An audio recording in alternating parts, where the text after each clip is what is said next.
Okay.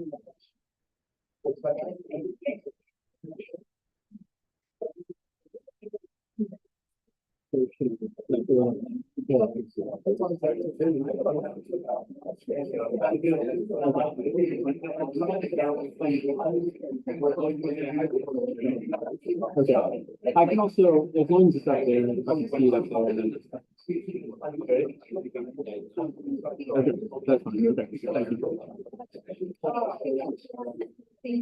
Okay, that's fine. Okay, thank you.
My name is Giovanna. I'm really happy to chair our third session with wonderful speakers.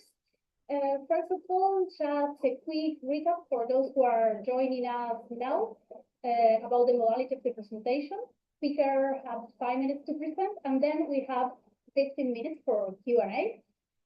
So, well, we are very, very pleased to welcome Frances Pownall. She's a professor at the University of Alberta, Canada. And her presentation title for today is Xenophon and Rhetoric, the construction of an authorial persona in the early books of Helen. So, thanks, yours. Okay, thank you.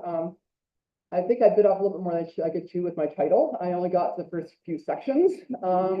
And for full disclosure, this is part of a larger work. I'm hoping to propose a volume to Oxford University Press for a new series of commentaries on Xenophon on the first couple of books, the Hellenica, which is going to be kind of a running, I have a loud voice, a running literary, thematic, philosophical, historiographical commentary. So doing kind of a lot of different things. So I'm hoping it'll be useful to people. So, for my paper, the rhetorical construction of an authorial persona is a principal method through which ancient historians establish their historiographical authority. It's all the more surprising, then, that Xenophon deliberately refrains from opening his only overtly historical work, the Hellenica, with a formal preface, a polemic against his predecessors, or indeed any kind of explicit methodological statement, all by now features of the historiographical tradition. Instead, by beginning in medias res, he positions his history as a continuation of Thucydides. It's often been observed that as Xenophon moves beyond the Peloponnesian War in his narrative, his authorial persona becomes more defined and markedly less Thucydidean. As I argue, however, even in what appears to be a terse and seemingly unembellished narrative of the so-called continuation, Xenophon constructs an authorial persona that is intended to contrast that of his illustrious predecessor.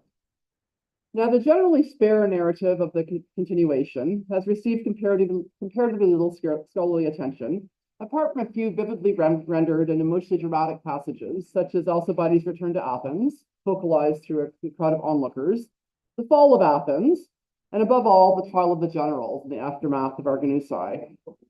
But despite the surface impression that these opening sections are bare and devoid of detail, and as Luke was reminding me in his paper, apparently I said something to that effect a few years ago. I think I take it back, having redone all this now. A close reading reveals that they are, in fact, the key to understanding the Hellenica as a whole. It's in the opening sections that Xenophon subtly reveals the ambivalence of his intertextual relationship with Thucydides. Although he links the beginning of the Hellenica with the end of Thucydides' unfinished history, he immediately proceeds to distance himself from his predecessor, and signal the originality of his own historiographical vision.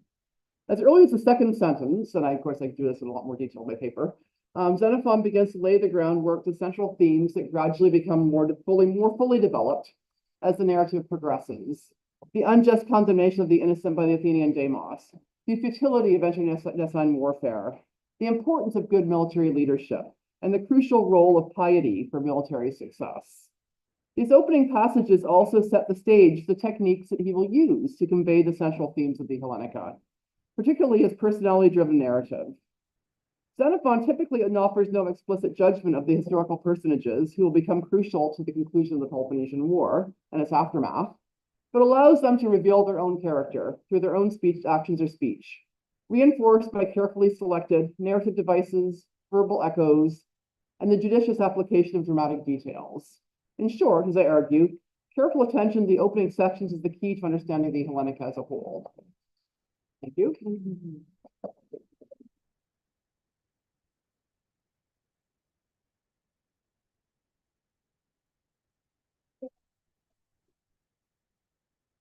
Why did I know you'd be the first person? Yeah, thank you so much for this. I really enjoyed this, and I generally, I think I agree with it. My main question is, in a sense, why the terseness?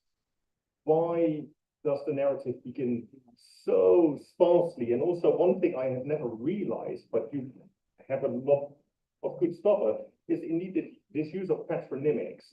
Now, I'm a bad historian, so I then have to look up whether these people actually are Peloponnesian or Athenian. Are you here on Monday? Because I'm actually, my talk, we weren't asked to give titles for our talks on Monday. I'm actually speaking on that on Monday. Okay, yeah, but I mean, the whole thing starts out so confusing.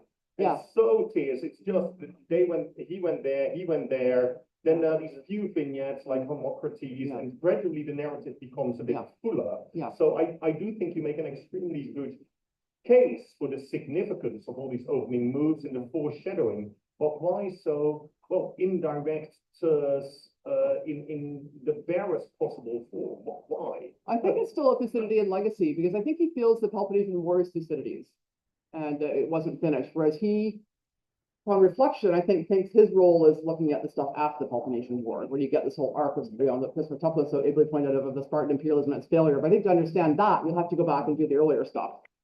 So I think he envisions his main historical period as being after the Peloponnesian War. So this is an introduction. It's an introduction to what he wants to get to, but it's also an introduction to ways in which he's going to do things later. Okay, yeah, Yes, please. So Francis, since it's no secret that I think you're the greatest interpreter of an excellent, and since Vespasius the basis of historical remarks of Vespasius combine these elements of Thucydides and Xenophon, I think that our genocide is the first thing that Xenophon is the first of Thucydides.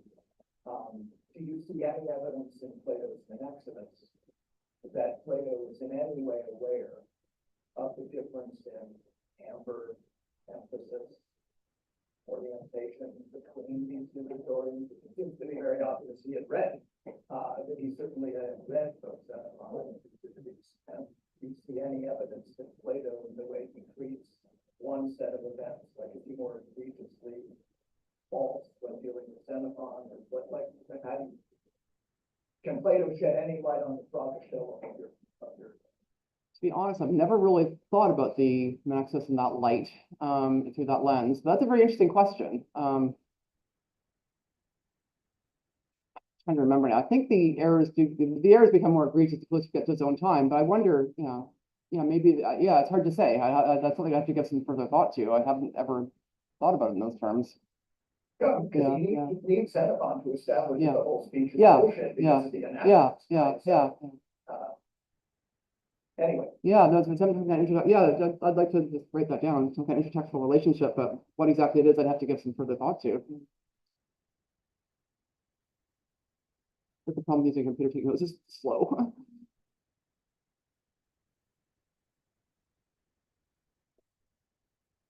Yeah, that's really great. Thank you. Yeah, thank you. Any other questions? just an observation, the work that seems to indicate that there's consistency of writing style between the very opening pages of the and the rest of the work, and there are verbal echoes. So you think you raise the rest one from the role, I'm not sure I can make that claim. I've always tried to avoid getting into the weeds of that whole discussion because there's just too much. I've always thought the Hellenic had a unity of purpose and a unity of method. I think what I've at least shown proved to myself, my own satisfaction at least, is that in the beginning sections, that unity of method is there. We see kind of the development of the kind of the sort of scenes, the vignettes, the methods, the techniques, the appeals to emotion, the rhetoric we get later in the Hellenica. I think we see all of it in the early stages. It's not quite as obvious. You have to sort of, and I'm guilty of not overlooking it myself, except for those very few, very famous scenes. But if you even look at the scenes where there's seemingly nothing really going on, there is stuff going on. Once you sort of peel it back and look at the way he constructs his phraseology, the verbal echoes, the kind of focalization we get, it's really, really interesting. I'm just every time I read Xenophon, I'm just keep finding more.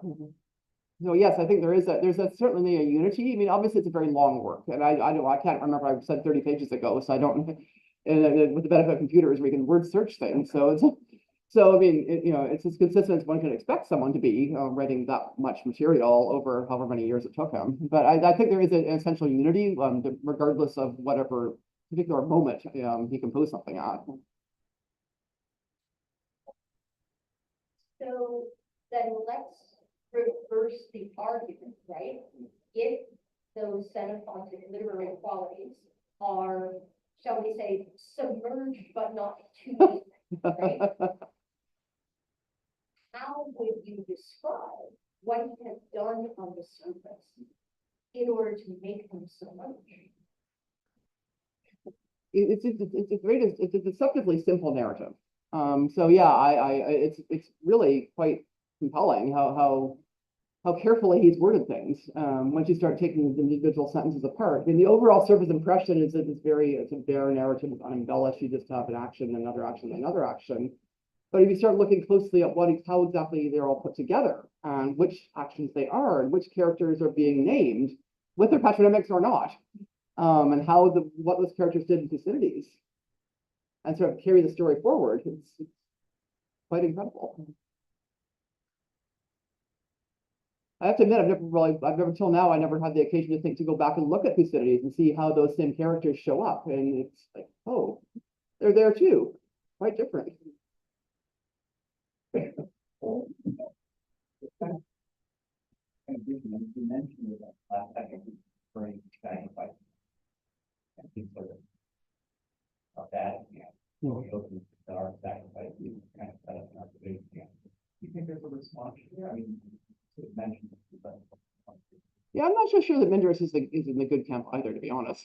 He kind of doesn't get a very dignified death. And his sacrifice is shown to be sort of not effective. So I don't know if he's in the good camp or not. And I find it interesting that with Mindorus's defeat, you get Spartan words, which you don't have very much of. And every time Spartan words show up, they tend to be kind of tongue in cheek. Let's make fun of the Spartans for being so laconic. So yeah, where was I going with that now? Yeah.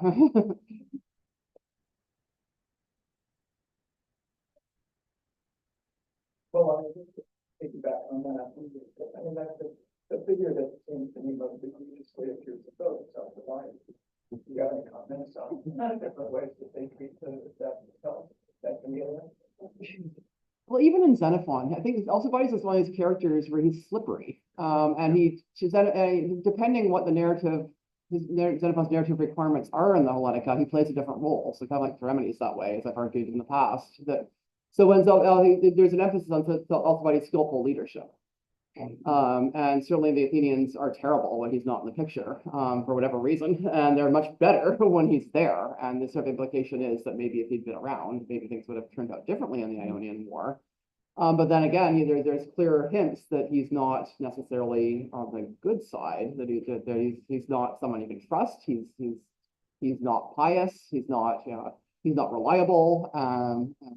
But I love the fact that his last appearance in the Hellenica as a tragic mourner, though. Getting back to the theme of tragedy we were talking about this morning, you have always sort of unrecognized, sort of not below the surface tragic echoes, and the fact that's where he shows up. And again, you can maybe say Thucydides is presenting him that way as well. It's kind of a tragic. There's this tragedy of the Syracusan expedition, and maybe. Well, I might just follow up. I mean, it seems to me that that very important thing, the kind of guidepost to the long speech in defense of Alcibiades, where in like 2 sentences, Xenophon says writes the most critical words about Alcibiades that anybody's ever written.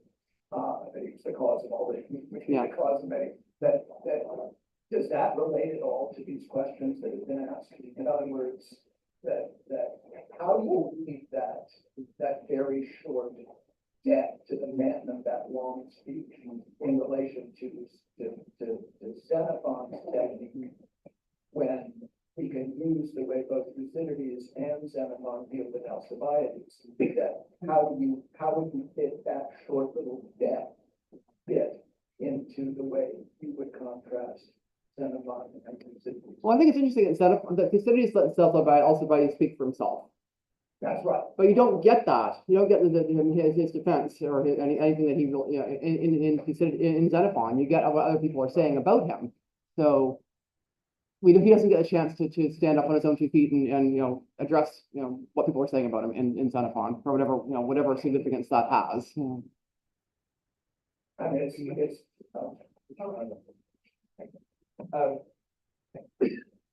so I've often been discussing, probably talked about this before, but how there's not like a good exchange until 1.7, but to some extent in 1.6. Yeah. First, I was wondering, if there's a quick view that you want to share, but then I was also thinking about the fact that that's also the case in Thucydides and in Herodotus and in Memorabilia and in a lot of other works. And so then I wonder, I mean, thinking under the aegis of your name, authorial persona, whether you think there's some historiographical, or rather authorial personification involved in holding back with the really dramatic exchanges until later. And then we see a contrast with someone like Plato, who is going to just start right up with their conversation. Anyway. Yeah, no, I think there's definitely, I think where he's saving a lot of stuff for Argonautside.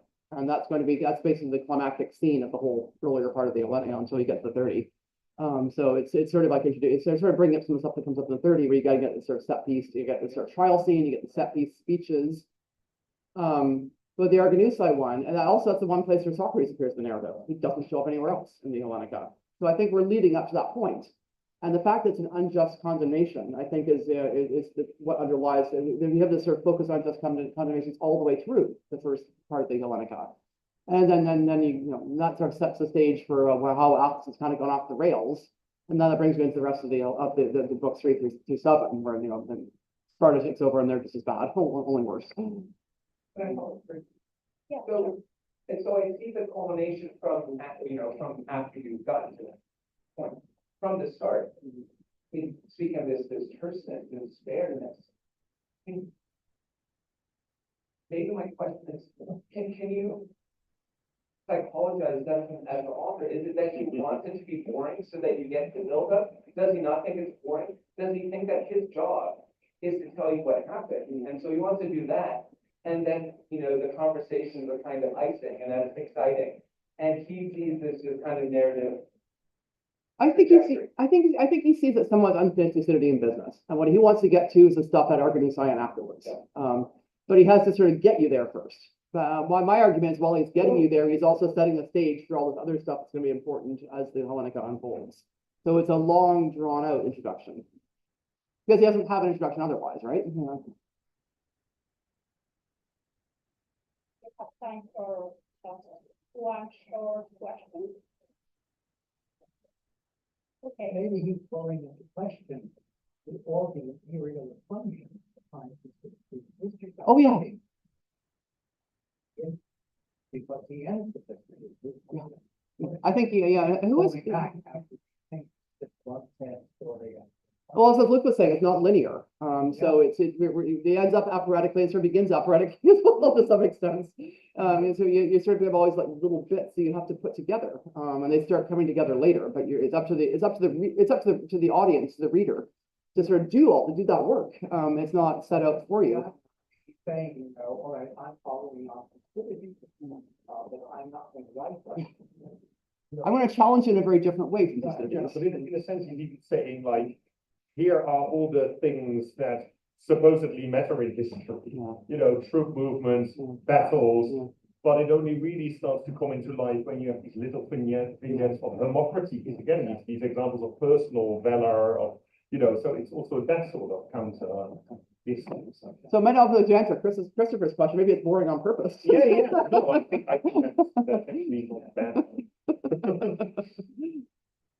Okay. Some an ancient critic called stupidity a line. It wasn't a character.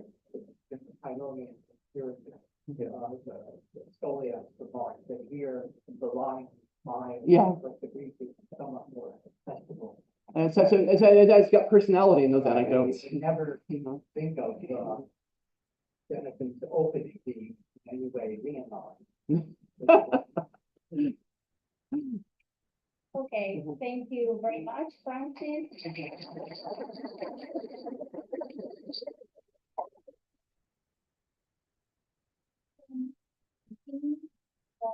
is pleased to welcome Damon Haraway. Damon is an advanced PhD student at Boston University. His presentation today is titled Polarized History, Philosophic and Practical Forms in Xenophon Analysis and Tissue Vertical. I'd like to start.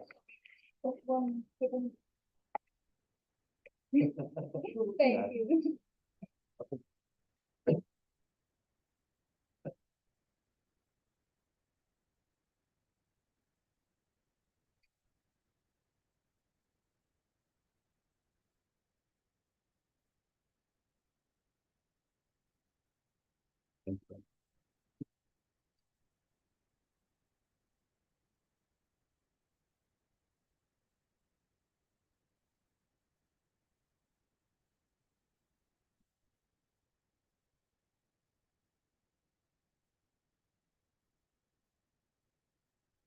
I'd like to start by thanking the International Xenophon Society and especially our conference organizers for hosting us today, and to all my fellow panelists and attendees for taking the time to consider my paper. Be very grateful for the opportunity to receive your questions and comments. My paper considers Xenophon's and Ctesias's focalized accounts regarding the fates of the Greek generals after the Battle of Cunaxa. I make two related arguments. First, that a comparison of the two accounts reveals that Ctesias composes a Sophistean tragedy in miniature, while Xenophon takes a philosophic or Socratic approach by revealing his own naivety within his narrative. And second, that this historiographic distinction provides the basis for the historian's contradictory accounts regarding Meno's fate. Ctesias and Xenophon, I argue, therefore use focalization to different ends. Ctesias's narrator affirms his own experience as historical agent and increases the pathos the reader feels for the death of Clearchus. Here, I don't intend to make a broad generic argument about Ctesias's history or to wade into the murky waters of what constitutes tragic history. As recent scholars have noted, tragic language makes up just one of the colors in Ctesias's palette, and notably, the fragments of Ctesias reveal decline in fictional and dramatic episodes as the narrative of the Persica approaches Ctesias's own time. Instead, I draw upon Ctesias's Persian Antigone, if you will, in order to provide greater contrast for Xenophon's critical assessment of Proxenus, who receives less attention from the narrator than Clearchus and Meno do in their longer and more memorable obituaries. Xenophon, on the other hand, draws attention to a gap between his own perspective as historical agent and the removed view of the narrator in his obituaries for the generals. And here I'm especially grateful for the recent scholarship on the vexed and vexing relationship between Xenophon's role as agent, narrator, and author, as well as his innovative approach to obituaric writing, as we heard earlier today. Informed by this scholarship, I argue that through the narrator's wider view, Xenophon as author invites a critical consideration of his actions as historical agent, since the narrator indicates that his desperate attempt to save the lives of Proxenus and Meno would have likely resulted in the destruction of the whole army had Mino become its sole leader, as he was attempting to do. By revealing his own naivety or ignorance as historical agent, Xenophon therefore invites the reader to wonder what he learned over the course of his journey back to Greece. This Socratic interpretation of Xenophon's historiographical approach allows for a reconsideration of Xenophon's and Ctesias' contradictory accounts of Mino's fate as well. According to Ctesias, as well as Diodorus, Mino alone of the generals is spared since he acted in the interests of Tissaphernes and Artaxerxes. But Xenophon, who explicitly cites Ctesias' account of the battle, instead claims that Mino, after being tortured for an entire year, died a death befitting his nature as a poneros. And here I have this on handout 3. Here I argue that Xenophon privileges a Socratic teaching made explicit in Plato's Republic, namely that the most unjust man suffers to the greatest extent, which is 4 on the handout. And he privileges this to the factual account of Ctesias, who was either an eyewitness to Mino being spared or would have had better sourcing for his claim. In subordinating historical fact to an ethical teaching, Xenophon anticipates Aristotle's famous distinction between philosophy, poetry, and history as regards the fitting in the particular. What does the gap between agent and narrator in history and philosophy reveal? Xenophon, I conclude, presents 2 alternatives, setting the necessary act of a friend at odds with the removed wisdom of the narrator, wisdom that was either unavailable or untenable to Xenophon at the time.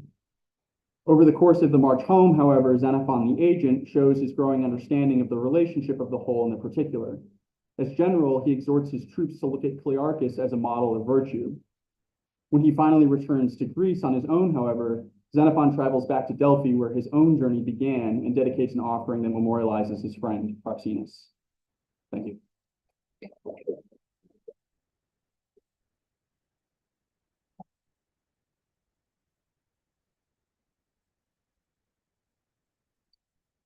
Hey, Dan, so how much consideration is given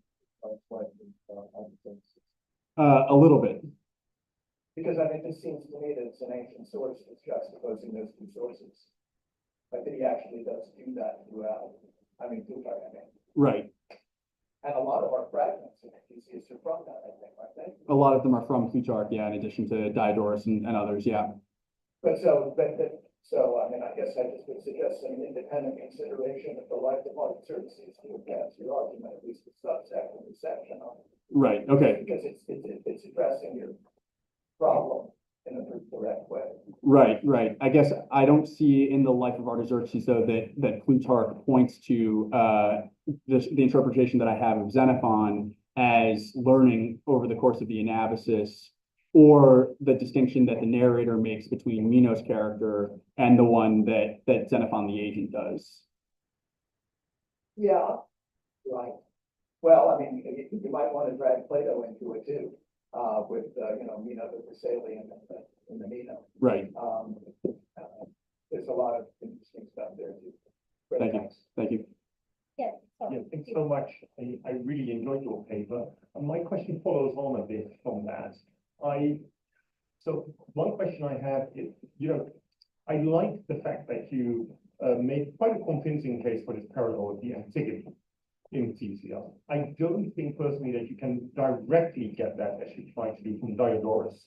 I don't think with this, as far as I know, most scholars don't read Ephorus often mentions the source Xenophon himself. I'm not so sure that Ctesias plays a role in this bit of Diodorus, and besides, that brotherly fight is just a sort of go-to mythical paradigm anyway.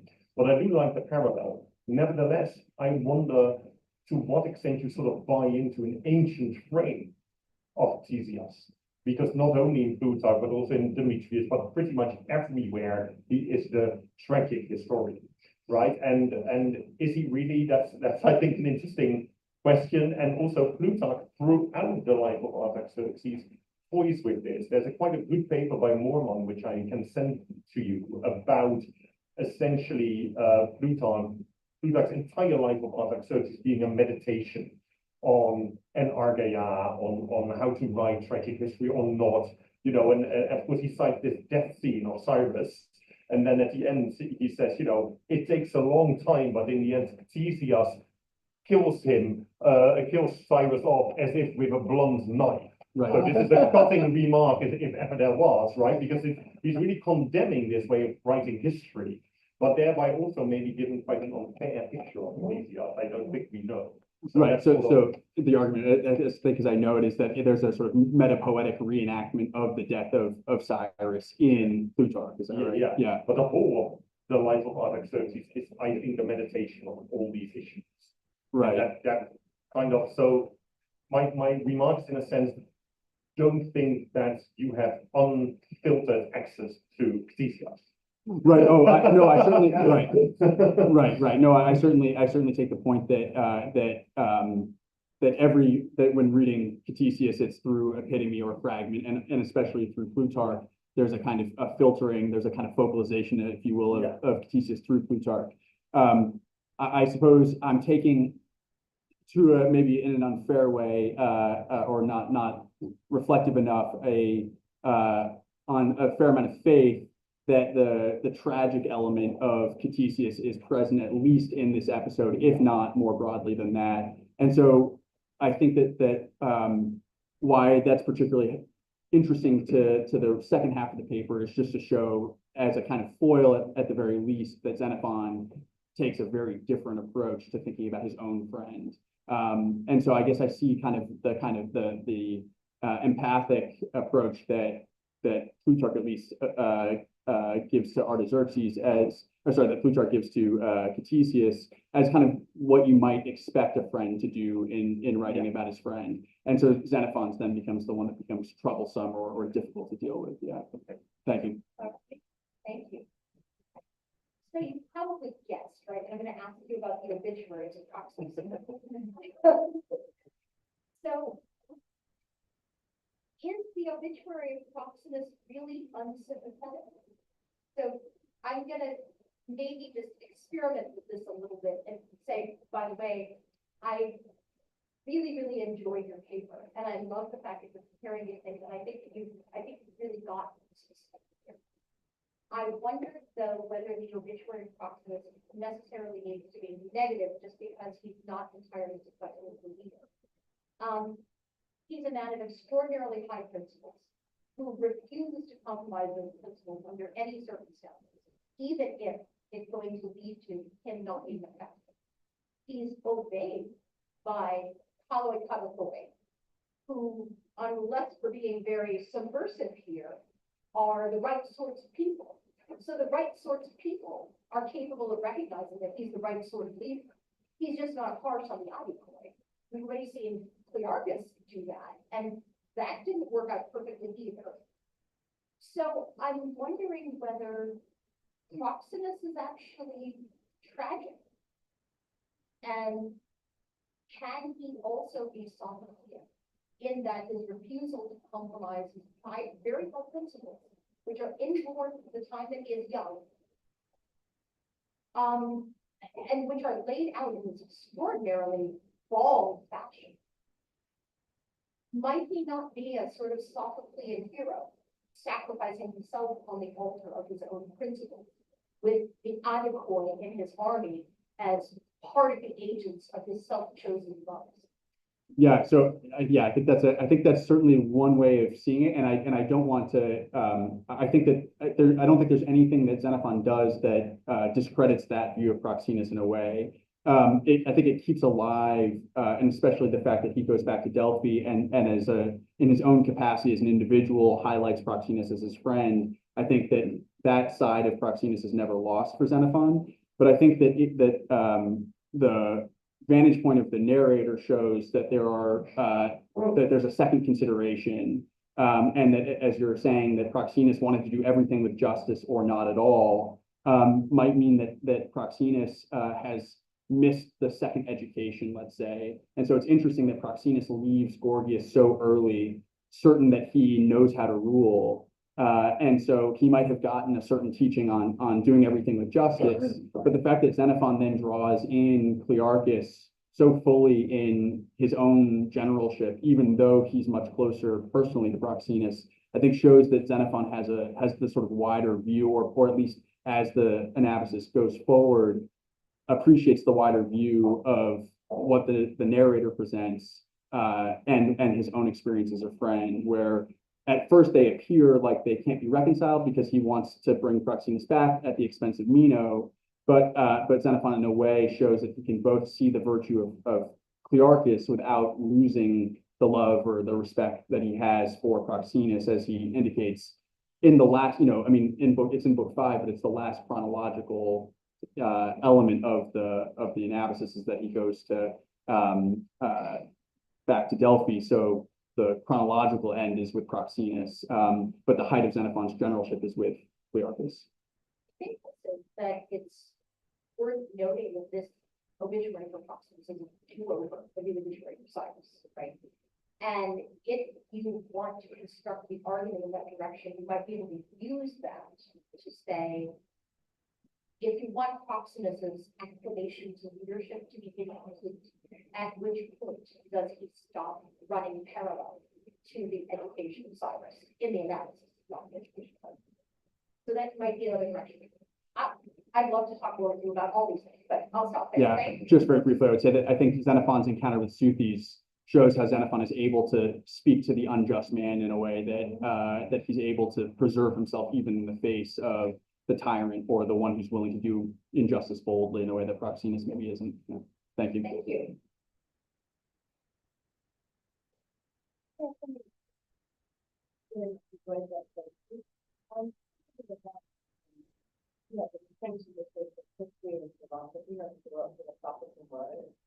And whether, I suppose I was wondering whether we could frame it more in terms of kind of philosophical history, more philosophical history and less philosophical history. Just because history, I mean, it's recent, so a whole lot of it. But history right from the beginning can have a whole lot of the philosophical, so it's like the account of Solon. For instance, and I wonder whether Aristotle looking back isn't being a bit reductive and kind of creating these categories, when actually there's a whole lot of philosophy there. And Xenophon, my sense is that he sees moral morality becomes an important historical explanation. I mean, friendship is one of the most efficacious ways of shaping the outcome of history.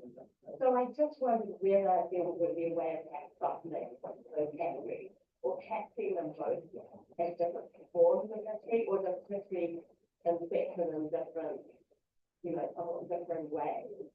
So sort of random, broad question.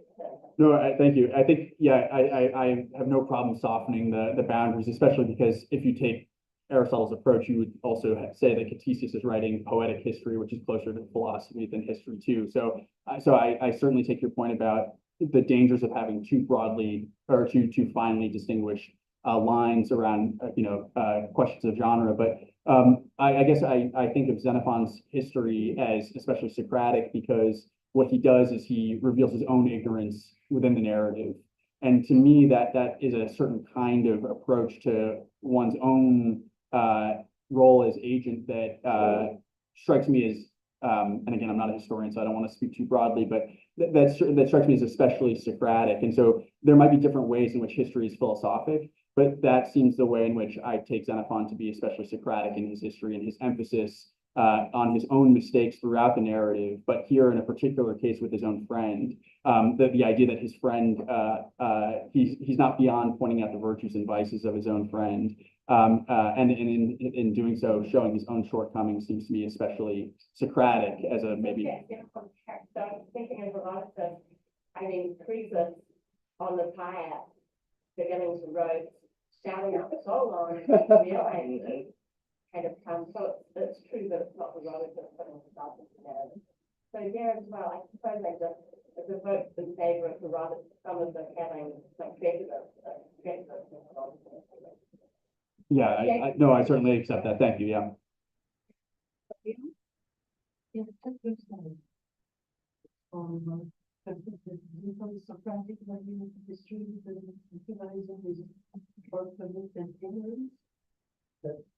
in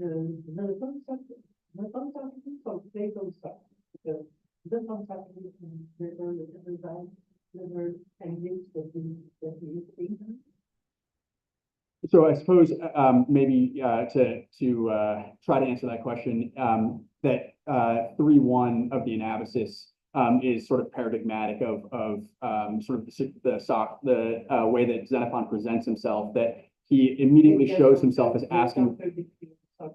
Exactly, that Xenophon immediately presents himself at the outset of asking the wrong question to the oracle and Socrates correcting him. And so in that way, I don't know, just don't want to speak more broadly than that, I suppose, right now, but that would be a kind of paradigmatic way that Xenophon shows that he is interested in revealing a kind of naivety or ignorance on his own part in the narrative. So it would not be on purpose that he's asking that question. It's possible, though. I think one of the really interesting things about the analysis is that when Xenophon later sacrifices about whether he should leave the army or not, he asks the right question. He asks not what would be noblest and best, but what would be better and more fitting. And so he shows in between the two that he has taken the lesson that Socrates gave him to heart. And so I think that that's sort of representative of, that's kind of the motion, I guess, that I'm suggesting exists here as well with Proxenus. Yeah, thank you. Okay, well, thank you very much, Damon.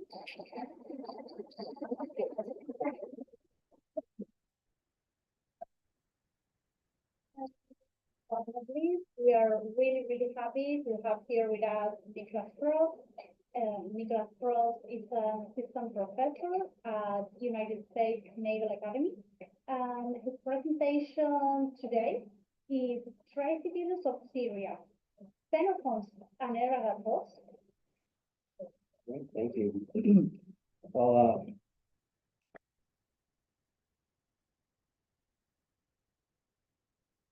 I'll try to continue this conversation, this panel, by cherry picking a line from Francis's wonderful paper on how Xenophon reveals individuals' character through their own actions.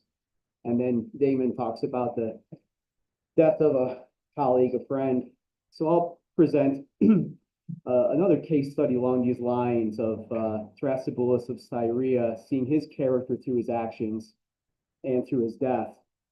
At the end of several discontinuous anecdotes about Thrasybules, which culminate in his murder in Sphinx, Xenophon adds, "This then was the end of Thrasybules, who was dokon aner agathos, esteemed a most excellent man."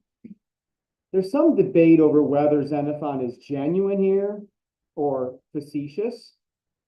In my paper, I mention a few views in support of both sides of that. Here, I try to add my 2 cents by contextualizing this statement within other similar comments by Xenophon on, first, on Agathos, and secondly, on Thrasybules' story in the Hellenica. So I first look at this phrase, aner agathos, and Xenophon. Surprisingly, the only study that I'm aware of, and if you know another one, please tell me, is Julius Gerlach's study from 1932, and he ignores Xenophon's historical works. So no help there. My investigation, of which only a part is included in this paper, so as to remain within the word limit, shows that when Xenophon uses this term generically, it refers almost exclusively to martial valor. No real surprise there. But when he applies it to specific people, he uses the term more broadly. This is best illustrated in the 2 examples of Agesilaus and Euphronosicion. The former is a perfectly good man, because he exhibited endurance, valor, wisdom, piety, justice, moderation, self-discipline, and so on. But the latter lacked these very qualities, which is why Xenophon derides his identification as an aner agathos. So the question which the rest of my paper addresses is, did Xenophon think Thrasybules was more like Agesilaus or more like Euphron? To do this, I look at 3 aspects to Thucydides' life as it appeared, Thrasybules' life, excuse me, as it appears in Xenophon's Hellenica. his politics, his leadership, and his shortcomings. Between the years 410 and 404, Xenophon almost completely ignores Thrasybulus. Xenophon mentions him a handful of times during these years, but there's little for one to sink their teeth into. And one would not suspect at this point that he would ever become known as an aneragathos.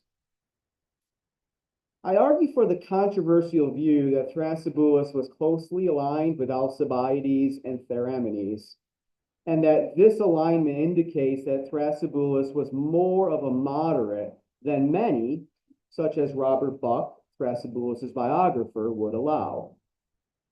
His association with Theramenes in the Trial of the Generals is very problematic. If he did support Theramenes' tactics in the assembly, this might disqualify him as an aneragathos in Xenophon's mind. On the other hand, if Thrasybulus was more of a moderate, a koloi kagathoi, it might be. More convincing evidence for Xenophon's admiration of Thrasybulus comes in Book 2, in which Thrasybulus shows remarkable leadership skills in challenging the 30. Xenophon's clearly impressed. But he dwells more on Thrasybulus's rhetoric than his military tactics. Noticeably, one long speech before the Battle of Minucia, it's not a democratic rallying cry. Instead, he promises the exiles restored citizenship, homes, honor. He appeals to the motive of revenge. Seems like Xenophon presents him more as a moderate and a military leader, qualities of an aneragathos like Agesilaus. But then I posit something happened to Thrasybulus. He began to exhibit certain shortcomings that, in Xenophon's opinion, disqualified him from that designation. He erupted in an untimely expression of anger when he spoke before the reunited Athenian community in 403, and when he spoke to the Boeotian ambassadors seeking an alliance in 395. In his Aegean campaign of 390-389, he was insubordinate to the assembly's plans for the expedition. Once a paragon of leadership, Thrasybulus lost control of his men in Aspendus. They wrongfully, Xenophon says, plundered the area. The angry Aspendians must have believed that the general gave those orders because, in response, they killed him in his sleep.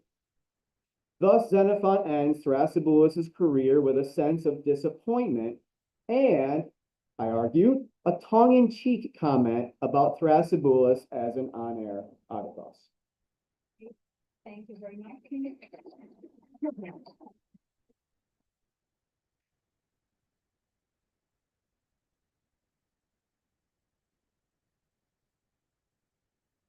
Yes, thank you.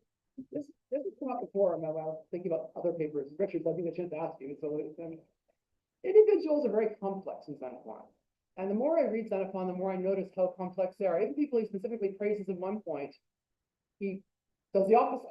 So I'm wondering if there's something's happening here too. You've got this, this complex character who sometimes is great, other times not great. And so it's almost as if Xenophon sort of reflecting human imperfection. Yeah, Theramenes is another example there from Argonusai to his opposition to the 30. But I think with the aneragathos, which he only applies to Thrasybulus as far as an Athenian, if you take it as a whole, he's not meeting that target time and time again. So I don't think Xenophon would say that about Thrasybulus as he would about Agesilaus, who must have had flaws, but I don't see them anywhere. I don't think it's quite as big as the laudatory. Right. He's another complex, the same thing, another complex individual. He's great a lot of the time, and other times not. Yeah. So then I think the key word there is dokon, because Yes. that's not applied to Agesilaus as it is to Thrasybulus. Oh, yeah. You're making a point there. Well, William. how much did you study that work? No. Oh, boy. How much time do I need a lot of time for that one. did, Yeah, right? yeah. You had to. Yeah, sure, right. What could you summarize your findings on that? What you and apparently auditory? Vivian Gray, I think, does a great job of that in her comments on this, in which she's saying that, you know, it then is facetious. Right. I don't have anything more to add to that. Right. So Yeah, this is my own paper is building on that. So I should put more into Dogon. Thank you. Maybe kind of encouraging us to think about the definition of an article, taking what might be fortunate, the way everybody thought about the article, and throwing up these examples and then working with the content about. And so, what is an article? I know it's many centuries later, but Pausanias says he saw Thrasybulus's grave there at the entrance to the Paramikos, right next to Pericles and one other general. So, you know, the Athenians thought of him as an honor agathos, worthy of this prominent tomb. And, you know, Xenophon may be responding to that. Yeah, I mean, follow up on that. To what extent do we even expect there to be a single definition of agathos to which people live up or not? Yeah. It strikes me the same question hit me with Francisco's paper. Panhellenism is another one of these things. We endlessly look for definitions, whereas what we seem to get in these texts is indeed rhetorical uses, you know, rhetorical strategizing when you throw in such a term. Cyrus can throw in Panhellenism because at that point he needs to appeal to those three people standing in front of him. And indeed, there are also, you know, agathos, there are speeches in which the term is used in Xenophon, there's narratorial stuff. So to what extent do we need really local contextualized readings? Okay, yeah, and same in English, he's a good man. Yeah. Can mean many different things. Lost my thought.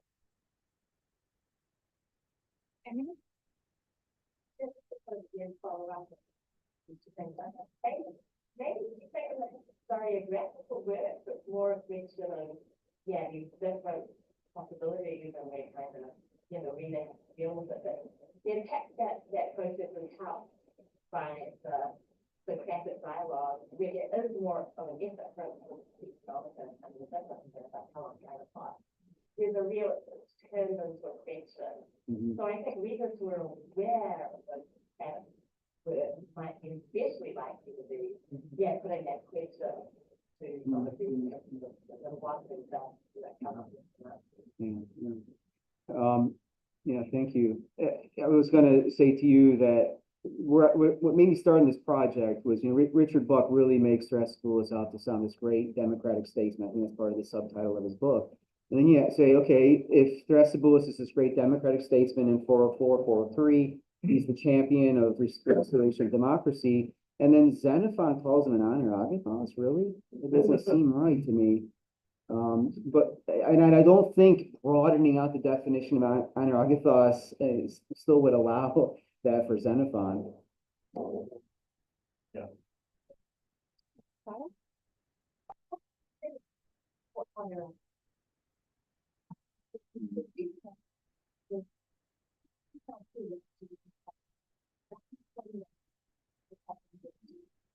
I will virtually write them. There's no way that we're going to read the word list that's going to capture the concept of the company. And so you're going to have the simple picture rather than a word, and you're going to have to look at it.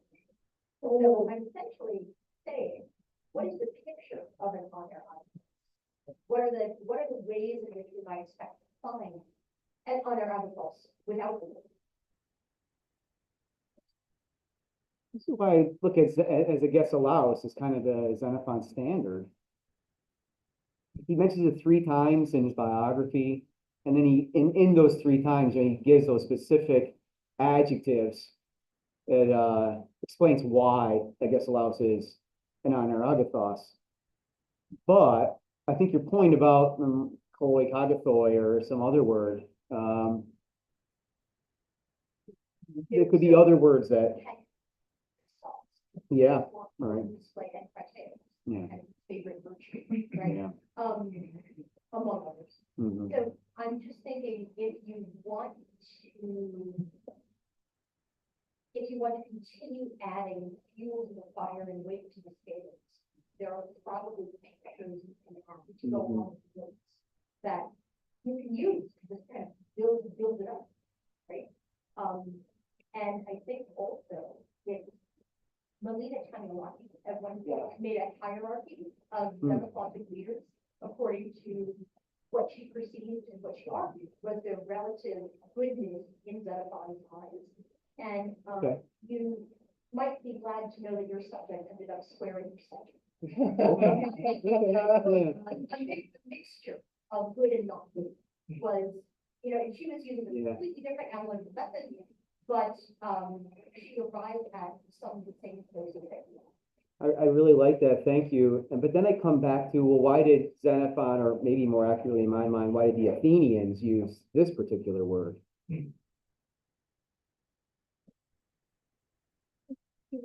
Yeah, also following up on that, one must always think about the alternatives and the purpose at that time in Athens. And this is about what makes Carlos Agathon. And if you look aside Xenophon in contemporary writings, but also I have to say the epigraphic records, there's always praise, but there are layers of praise and distinction. So everyone is praised, but actually there are different levels of praise. And so Agathos, for the Greek mind, means there's something missing, actually. And so readers reading Agathos, Agathos will be searching for the vices or what is missing to be comprehended. So I think just adding to Yeah, the word's out there, isn't it? Epigraphy, literature, poetry. Wondering, thank you for people. I think first of all,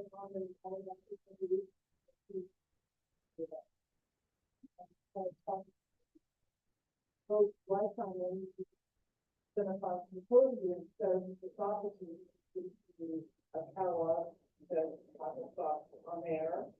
And then I think it's clear to Meno when Anacity that is because the prophecy you really are, I was talking on there. So I wonder if, I don't know if Gray or the other, books in the third decided to connected back in those two to the prophecy. Yeah, and we all know Xenophon, after the restoration of democracy, just then kind of skips over a few years as far as Athens goes. And I really was just focusing on what Xenophon was saying, but 402, 401, 400, I don't see those words showing up in Xenophon, in Hellenica.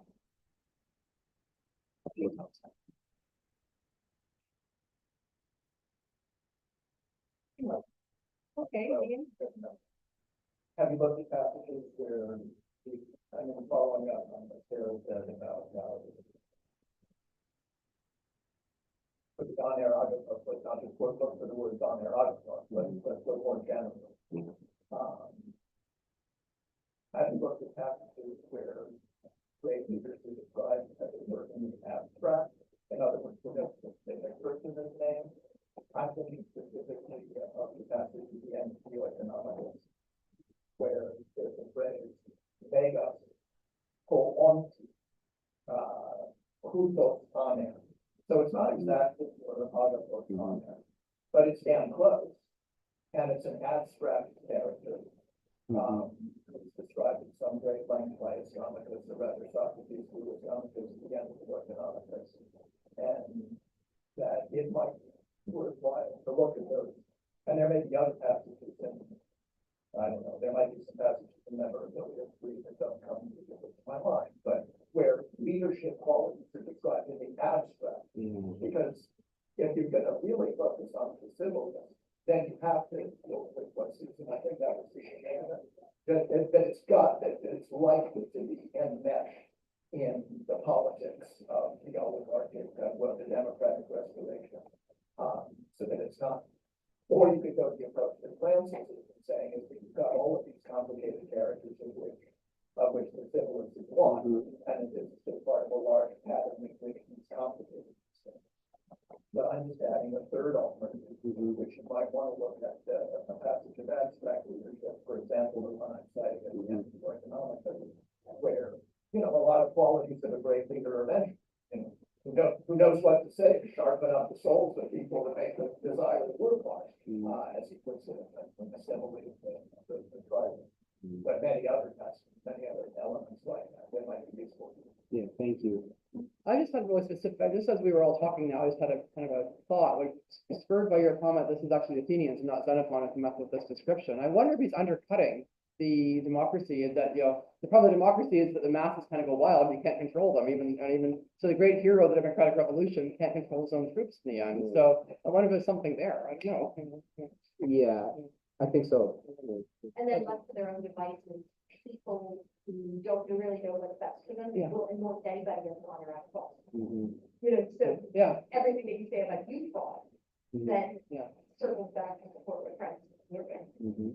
That was a great statement. Thank you for, I've never thought about that before, but yeah, it's absolutely Athenians. It's not, but. We have time for just one more question. Right. Okay, well, that brings us to the end.